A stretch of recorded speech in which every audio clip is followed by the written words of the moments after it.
Hello, my name is Caleb Schmid, and this is my demonstration of my inventory system repository. So what we have here is a basic inventory system that's going to be implemented into a video game that will be utilizing the Godot game engine. This is pretty bare bones at the moment, but it has all of the framework and the skeleton to have a system that has different classifications of items and um, it's pretty unique. So I'm going to do a demonstration of the execution right now. Here we have a basic terminal-based menu to interact with our inventory item that we created. So things that you can do in this menu are to view the adventurer's knapsack contents. Right now it's empty and the capacity is 0 out of 8 slots.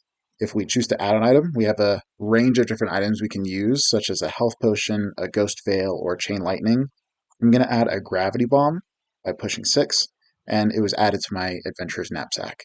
And if we view the knapsack contents again, we'll see that in the 0th slot, we have a gravity bomb, and we have one of them. And now we have a capacity of 1 out of 8 slots filled. So if we were to add a different item, let's say a health potion, then that gets added to the knapsack. And if we view the contents again, we now have 2 items, 2 out of 8, and we also have 1 health potion. If we choose to add the same item again, let's say another health potion, then when we view it again, it'll say that we have 2. And the capacity doesn't change because it doesn't fill another slot. It still remains within the same slot. We can choose to remove items. We can choose um, the first index, like that, and that'll remove one of the potions. We still have 1. 2 minus 1 is 1. And if we were to remove another item, let's say the gravity bomb, then that removes it. And if we view it again, we see that the health potion is now in the 0th slot, and there's only 1, and the capacity went back down to 1.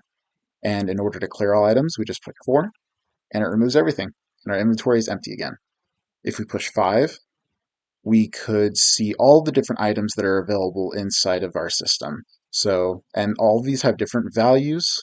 They all do different things. This one gives health, this one gives shield, this one gives invulnerability, and so forth. Each item has an ID, and each item has a icon path. And if we were to implement this into a video game, this would be the path to the icon that this would represent the item. And so the item ID classification here is done in a way so that the first digit denotes what kind of item it is, and the 0th digit, or the second digit, I mean, is the just an incrementation. So this is the only potion item that we have, so it's the only one here that's going to have a digit of 3 at the beginning. But yeah, so if we quit this, we can go ahead and do a run through of the code. The item class is where a lot of the magic happens. We have multiple different types of items. We have power-ups, we have exactors, which are things that like do damage, and potions. And in here, we have a constructor that initializes all of the different parameters for all of the different properties.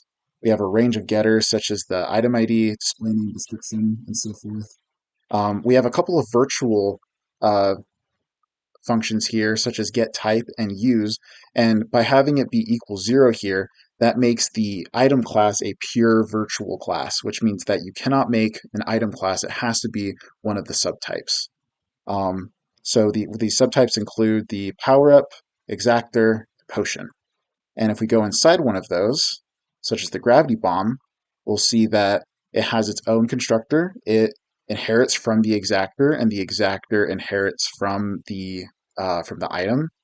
And this is overridden by this class, so it returns that enum of type gravity, and then a use function. And inside here, we have a use function that is different from all the others, even though it's the same wording. And then we have all the different stats here that are assigned when the object is created. And finally, we have the inventory.